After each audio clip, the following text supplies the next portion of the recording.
It's time to get your checking account to zero with free checking from PenFed. That's zero ATM fees, zero balance requirements, and zero time spent waiting for your paycheck to direct deposit because you can receive it up to 2 days early.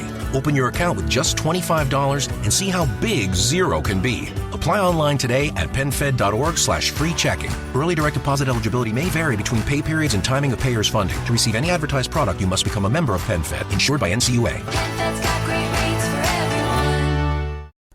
This episode of the podcast is brought to you by Bear Boat Alaska, up your DIY hunting game with one of their 37-foot adventure yachts. You and 5 of your friends can hunt, fish, set crab pots, shrimp pots, and take DIY to the next level.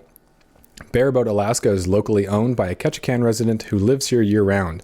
Call Larry at 907-617-4542 or go to bearboatalaska.com. That's B-A-R-E boatalaska.com and tell Larry you heard about it on this podcast. Somebody thinks that they sound weird. No, that one podcast, I sounded like I was hammered tired. Hammered tired. Well, that's like the post-hunting. That's the authentic.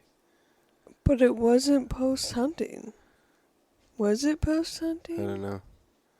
Probably. Okay, anyways. Anyways. It is post-goat hunting now. And we're rolling. Oh, great. I don't like introductions. You know, they end up being kind of weird, so you just kind of get at it.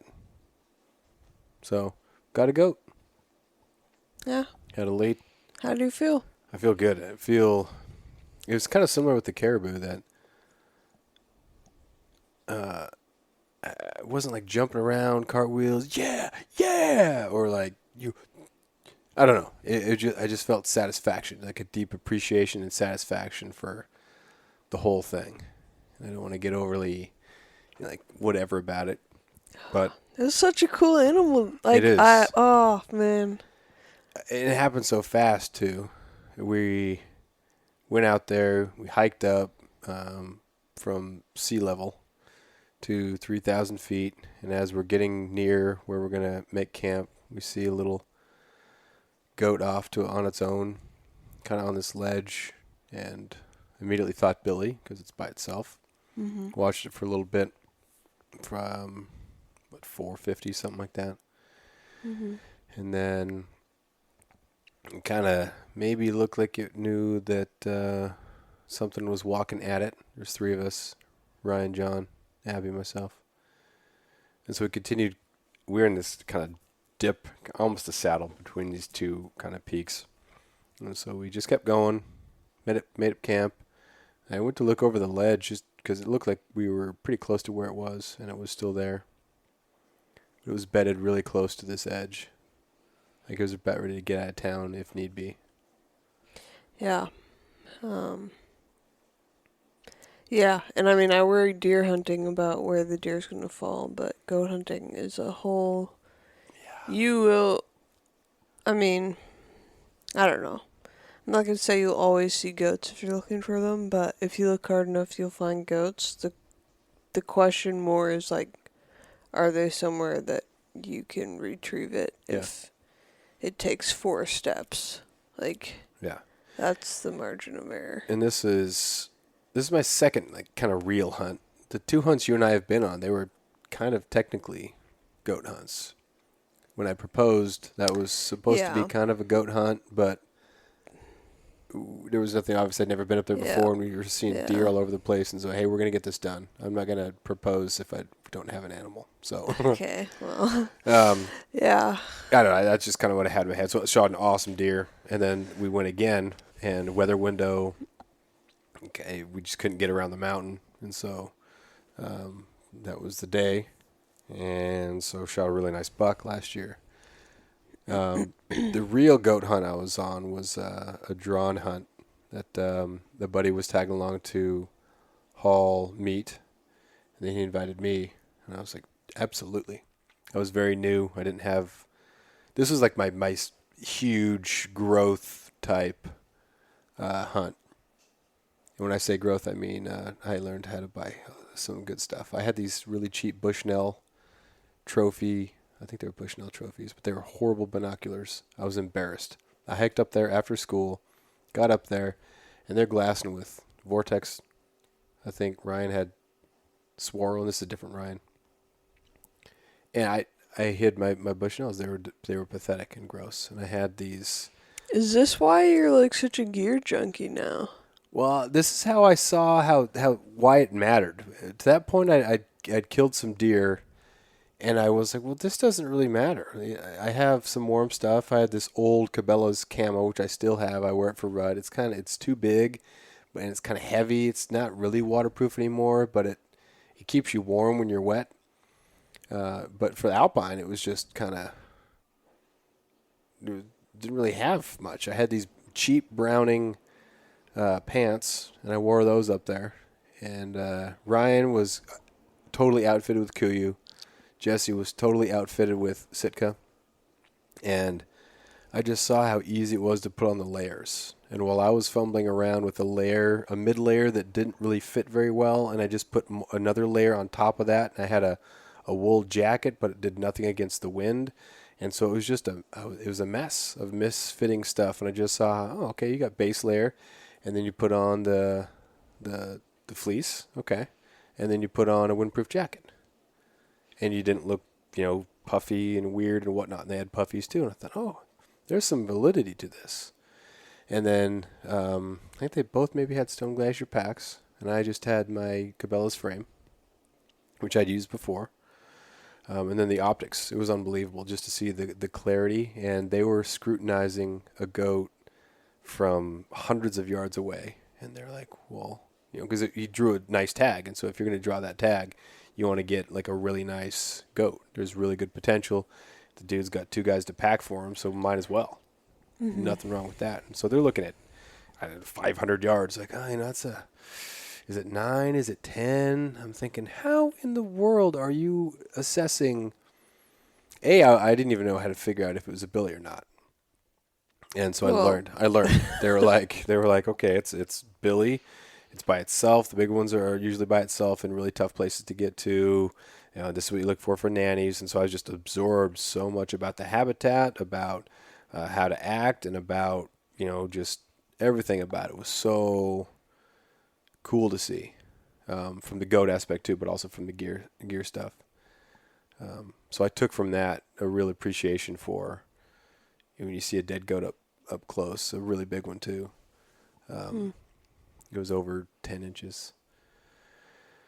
Still, I don't know, really. What was the goat that you shot? A couple days ago? Yeah. I don't know. I don't know. Okay, just very small. Very small. I'm just like, that's the only goat I've ever seen. No, yeah, I didn't measure it, but curious. So just learned a lot about that, and you're right that and that was the first thing that those guys were talking about. Like, they saw this really nice billy, but it doesn't matter if you can't get to it, and that was the main thing. And so we made a move on this once it bedded down. We made a move on it, and then once we got close, we saw that it was accessible. We were going to be able to get it. So then did he make the shot, which was cool. And so that was kind of lingering in the back of my mind. This is the program that you run for goats. I don't want to be the one who, shoots the goat and it loses it. And Ryan's been on some, Ryan John, the one that we went on the hunt with, versus Ryan, the guy that I went before with. And he'd been on some good hunts too. And so we're in the same frame of mind. This thing can't be this close to the cliff. He's bedded down. If you shoot him when he's bedded, if he gets up, does something weird and flips over the side, that's just not, you can't do that. So thankfully we only watched for about 25 minutes, and then it got up and started feeding away from that, and we got in a good position. Well, we kind of actually walked by him first, right? Like, yeah, we were went glassing up. Did I say that? I don't know. You went on the tangent about the other goat hunt, so I forgot. Okay, but... Well, there were 2 tangents. It was about the goat hunt and then the gear. Yeah, but so back on the mountain this past weekend, we saw this little billy, and I kind of thought at first you were unsure if you would shoot him, or it was just the location was bad. It was that, and I wanted to make sure it was a billy. I didn't want... Okay. I didn't know if it was maybe a nanny that if we were going to get up to kind of by where we camp, there was some texture up there. And so you go up there and you find that, oh man, it's not a solo billy. It was just a nanny that was a little bit away from the rest of the group. So it is a place where you could shoot a billy or a nanny, but it can't be a nanny that has kids there. But even then, it's just like I want to. You know. But because anyway, like we walked by it first, and Ryan, I thought he was looking at this other group that was way over down the ridge, and he was kind of trying to figure out if there's anything else over there that we could maybe go look at. Yeah.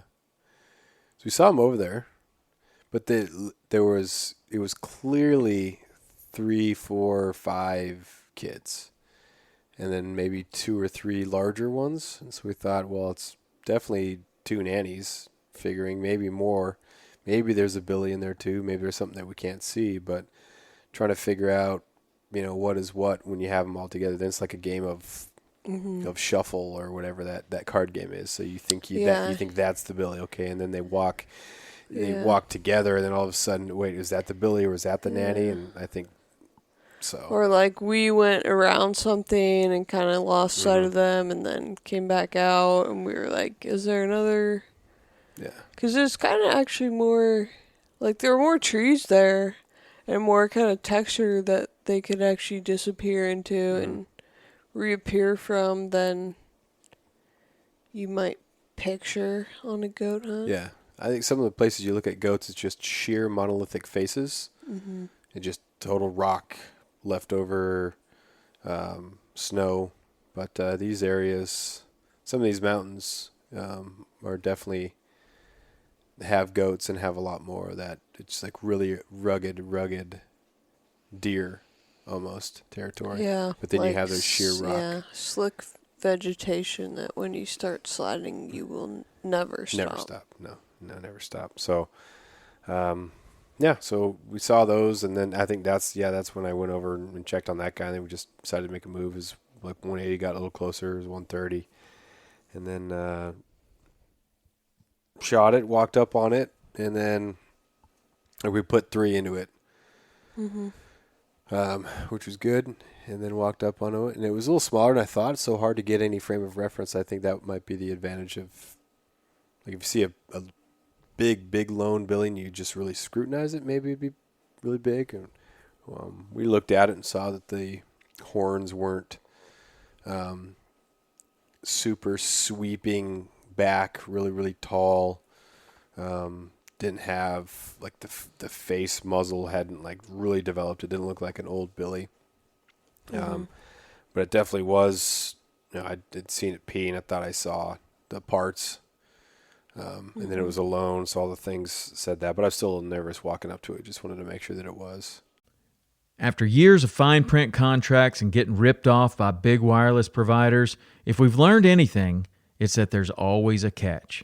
So when I first heard that Mint Mobile offers premium wireless starting at just $15 a month, I thought, what's the catch? But after talking to them and using their service, it all made sense. There isn't one. Mint Mobile's secret sauce is that they're the first company to sell wireless service online only. They cut out the cost of retail stores and pass those sweet savings directly to you. For anyone who hates their phone bill, Mint Mobile offers premium wireless for just $15 a month. I was hesitant about having to get a new phone and a new phone number, but with Mint, you can use your own phone with any Mint Mobile plan and keep your same phone and your same phone number along with all of your existing contacts. Mint Mobile gives you the best rate whether you're buying for one or for a family, and at Mint, families start at 2 lines. All plans come with unlimited talk and text plus high-speed data delivered on the nation's largest 5G network. Switch to Mint Mobile and get premium wireless service starting at just $15 a month. To get your new wireless plan for just $15 a month and to get the plans shipped to your door for free, go to mintmobile.com/waypoint. That is mintmobile.com/waypoint. Cut your wireless bill to $15 a month at mintmobile.com/waypoint. Not that would there been anything wrong, but I know I just felt like in a spot like this to shoot one. Yeah, better about, well, especially a spot that you maybe want to like hunt again. You feel a lot better taking out a billy than if you potentially take out a nanny, then you could be affecting the population growth. We went a little tangent with Ryan about that, and bears, and there was a couple beautiful bears up there, Yeah. and just gorged on berries, and talked about, didn't really want to mess with taking care of a bear and taking it off. Yeah, 0% chance I was hiking a bear out of there. Then we started talking about if this is a mountain that you want to keep coming back to, then the ecosystem of that mountain is something that should be important to you. And so you start thinking about, or at least something to think about. It doesn't mean that you have to, take it upon yourself. I have to manage this mountain because it is my mountain. But just think about, the pressure you're putting on there, and then, what's the predator population like?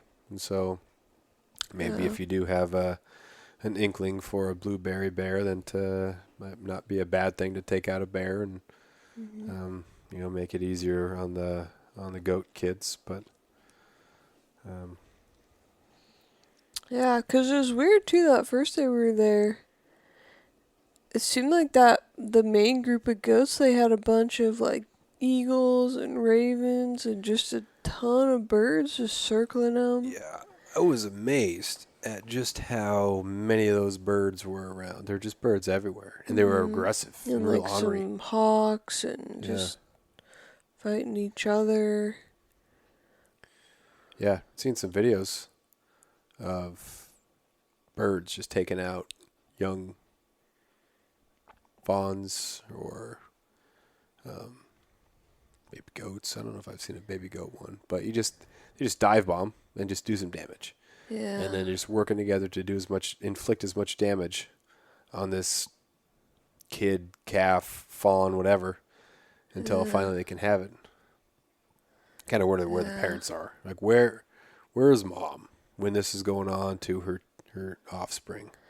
Well, yeah, and I think, we were talking about that one group was kind of tight together, which was making it hard to figure out, separate out kind of individuals and... And they never were high enough on the mountain to really think about a real move. Mm-hmm. They were halfway up what was super, super sketchy. They weren't in the laughable section that was just pretty much straight up and down. They were in this sketchy area. They never came up to the top. The top was a little bit rounded and had some good texture in there. But so it's a good hunt. It's a lot of fun. It's funny to see how people approach that, and you learn a lot from people. I learned a ton from Jesse and Ryan on that goat hunt before, just about effective layering systems and being more comfortable you are, the more likely you are to stick with it. Learned a lot about scrutinizing goats, learned a lot about optics. But then you also see how people camp. Ryan has that awesome Seek Outside hot tent, which is just... It is nice, yeah. To wake up and to have a fire first, rather than just the alarm goes off and you got to roll relentless. out of the tent. He wakes up and he has the fire going and the water boiled and you're hitting stop on your alarm and he's like, coffee? Yeah. And you're like, well, how can I... Yeah, and then you emerge from the bag. I mean, he got up at, 4:45 this morning? 4:30. 4:30. Yeah. Sunrise is at 7. Yeah. But it's so nice. And he has the furnace pointed in his direction, which makes it, I feel a little bit better about myself that he's stoking the fire. But first thing we do, we go up there, setting up the thing. We're getting a bunch of firewood.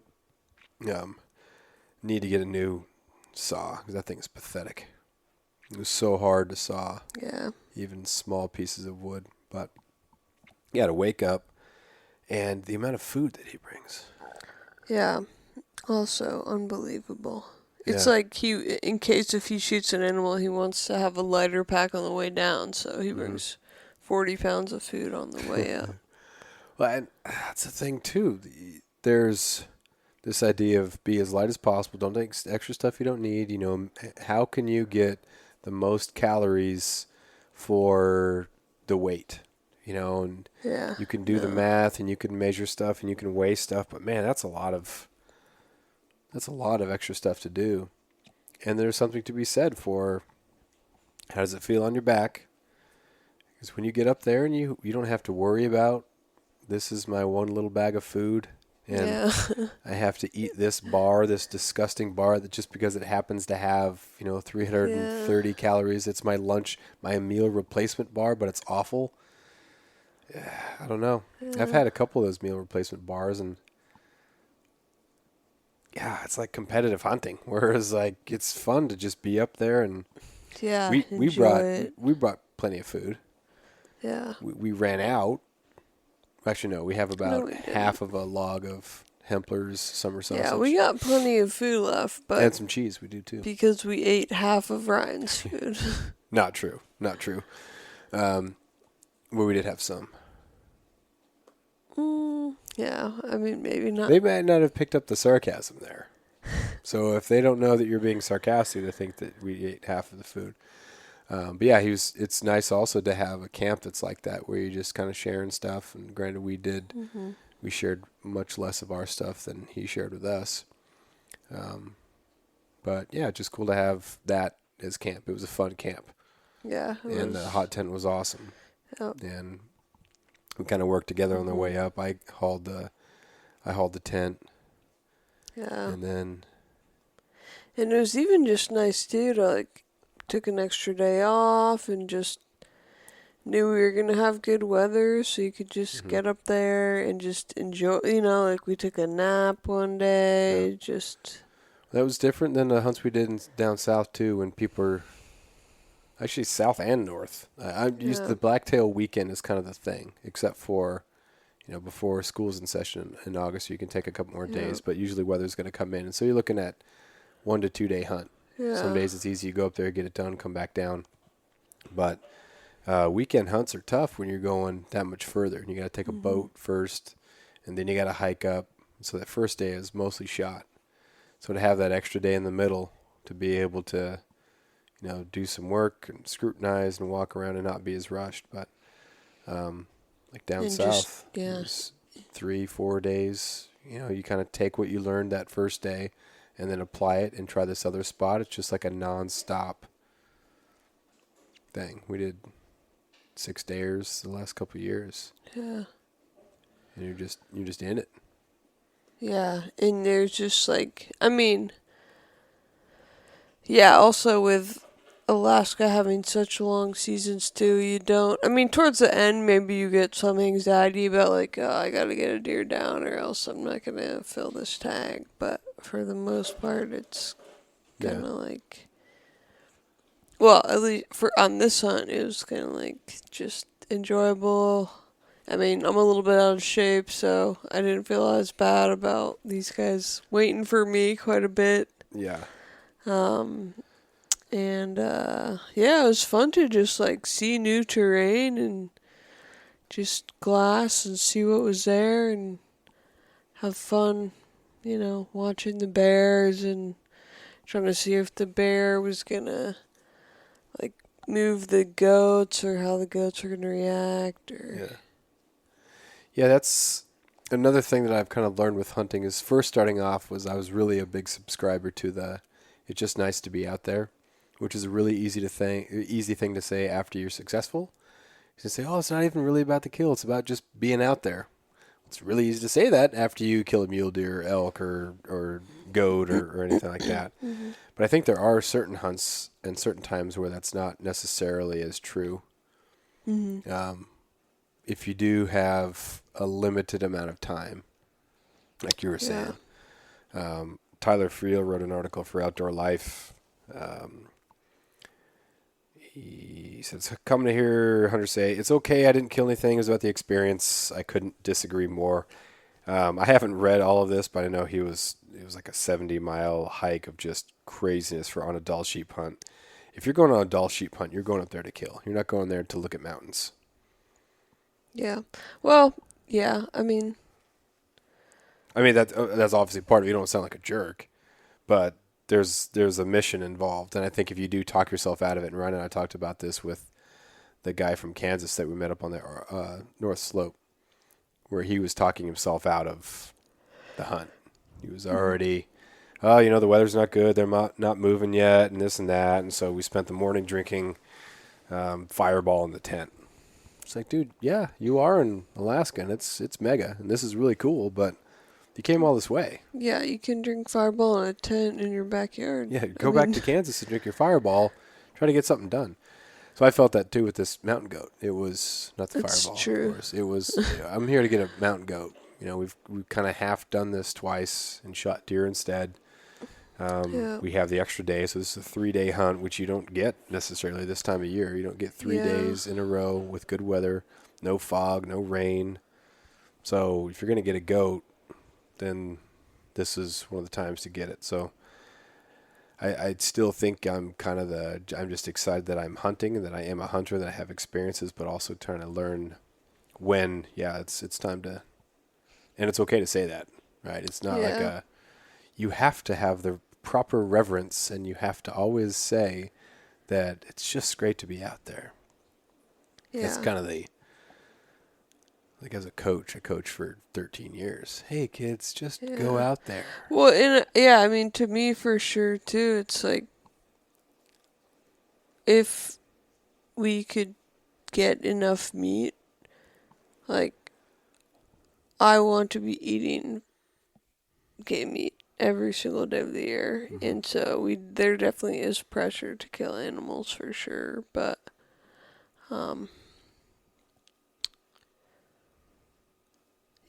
with it kind of being, I mean, you've never killed a goat, and I was kind of just along for the ride because I wasn't even sure if I was going to make it up the mountain.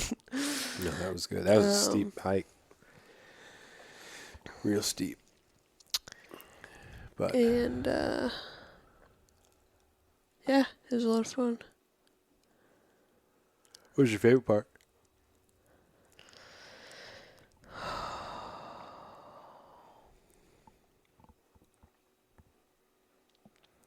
I mean, all the parts between hiking up and hiking down. Pretty much everything except for that, Like, it's just, like, getting to the Alpine and getting down off the Alpine sucks. But once you're up there, you can just, like, get on a ridge and just feel like you're on top of the world. And especially when you kill a goat and you're like, man, I mean, I didn't even kill the goat, you killed the goat. But you're just like, dang, I'm unstoppable. Like, who even gets to do this? That's just, it's fun. Yeah, that was another thing, too. Like, I was thinking the same thing. It was, who gets to do this with their wife? There are times when people get to go out with good friends, or they go out with their wife on occasion. It's nice that you're so game to go out and do that stuff and sharing those experiences, so it's not just me coming back and talking about it. It's, you're up there with me, and I know how excited you were for me to get one. I know Ryan is an awesome dude to hunt with, and he gets excited at other people's success too. But it's fun to have you along, and even when I go crazy sometimes. Yeah. I get frustrated, like that mule deer hunt, which we talked about before, when I thought there was just one chance. And that was the bad part about this is only about killing, or not really only about killing, but I put so much pressure on myself to get that mule deer, thinking I was only going to have one chance. And after I blew it, it was just like, that was it. That was my one chance, and I screwed it up. So I think you need a good mix. You need to appreciate the experience so that you don't get I have to kill something. You have to stay calm, be invested, love, understand what's going on here, have some context. Yeah. Don't get too focused on the shot. So you can enjoy the experience, you can be engaged in it, and then ultimately get it done when it's time to get it done. So, yeah, for sure. I think I was excited when just to see what it was like for you in the morning with the hot tent when you start getting warm. So you don't have to get out of the tent and start moving to get warm. When you can just still lay there, get warm, and then leave warm with coffee. It's pretty great. It's pretty nice. At one point too, I was like, I don't even know why anyone would go on a guided hunt when you can go on a hunt with Ryan John. Yeah, exactly. Just like Yeah. not even. Yeah, that's funny. Hunting with Don Bussey is funny because he'll bring like 6 peanut butter and jelly sandwiches. It's Total the same opposite. thing. Yeah, same thing. It's either peanut butter and jelly or peanut butter and honey. Remember when we went up, we hunted with him last year, Yeah. and like we just introduced him to freeze dried meals. He's like, "What? What is this?" And then had a jet boil, and it boils your water. Like, it was crazy just how. No, but yeah, he no, he wasn't even. He was like, because then.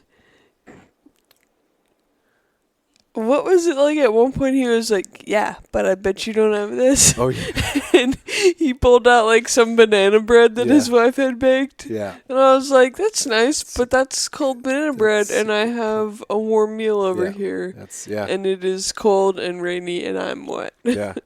Don Bussey is like, that guy has killed so many 4-point bucks. The inside of his garage is just, I mean, the guy is all time. He is all time. He's my high school basketball coach, mentor. I learned so much from him about alpine deer hunting. And my first hunt that I ever went on was with him, just a pack. I didn't even know what was going on. I went out with he and guy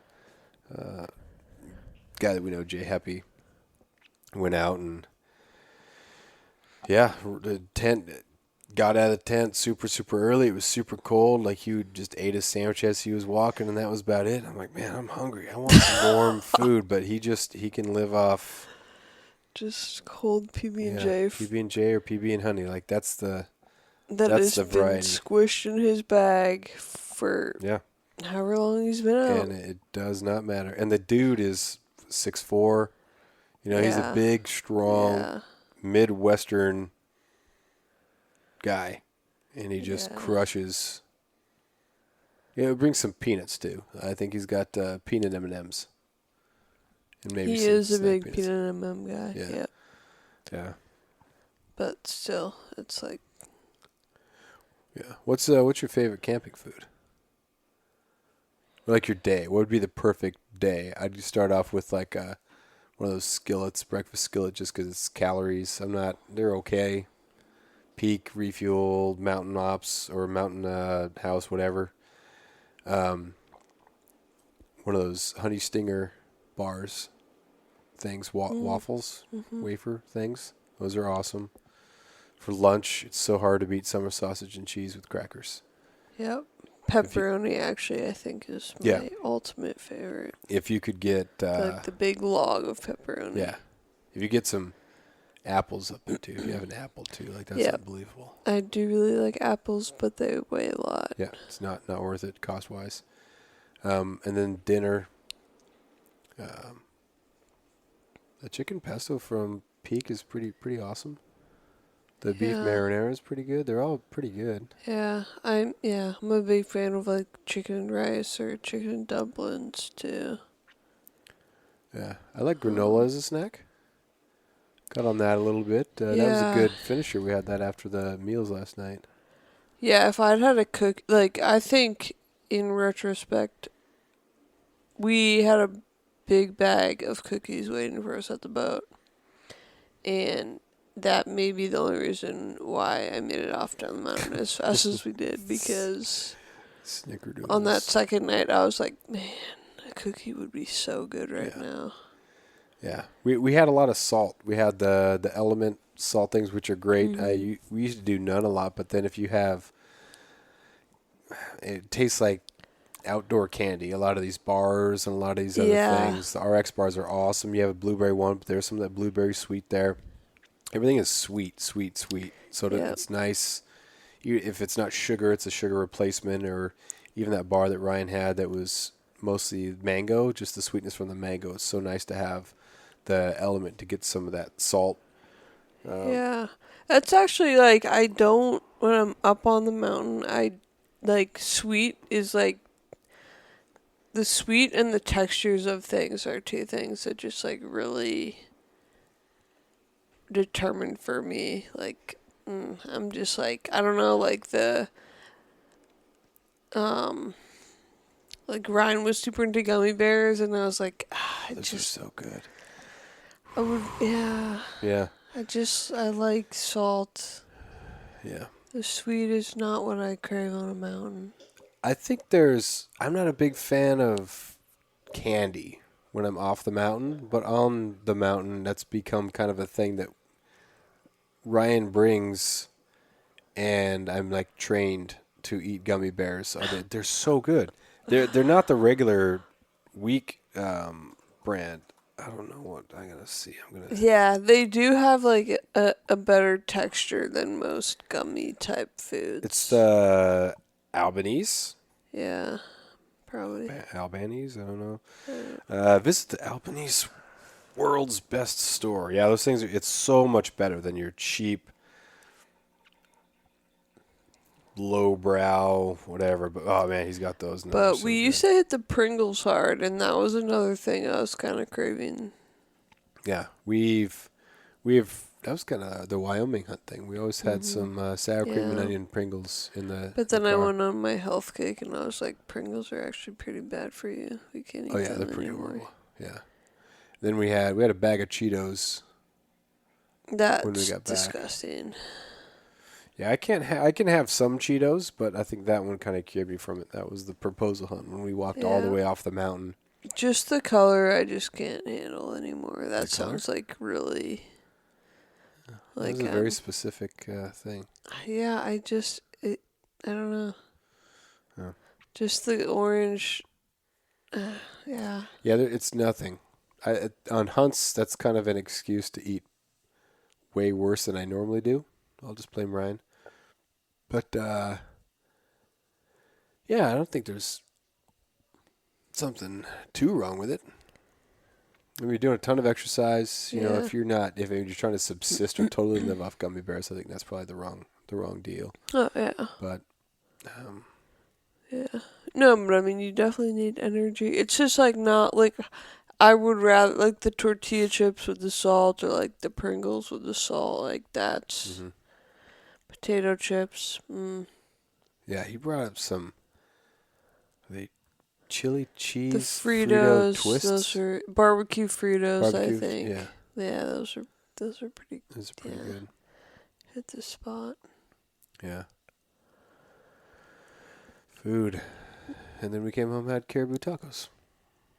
Yeah. Yeah. It's a good hunt. It was fun. It was It's nice awesome. that it was warm. Sunny.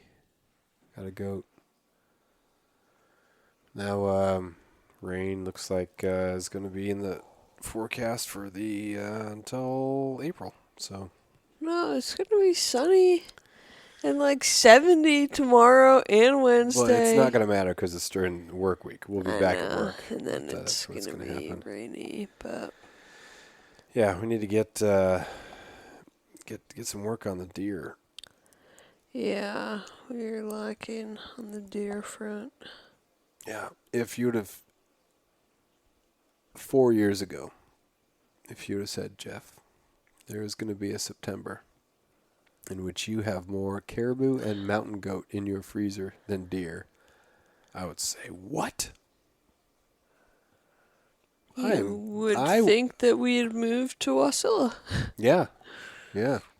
Yeah, where have I moved to? Am I still in Ketchikan? Like, what's going on here? Yeah. Yeah. Yeah, good problem to have. Different flavors of meat. Yeah, And but then, I'm excited deer. to shoot some more deer, yeah, we got to do some, explore some more places. yeah, It's tough without a boat, though. stuff. There are a couple lakes that we could maybe access a little bit better, or different areas of with the pack rafts. But it's going to be a matter of finding spots that aren't as pressured. Or just hunting pressured spots better than other people. I mean, because there's plenty of territory you can access off a road if you're willing to hike and... Yeah. Or, I mean, we also have a lot of friends that are... Sometimes our schedules line up with well enough that we can get out, so... Yeah, some people still forget that we don't have a boat.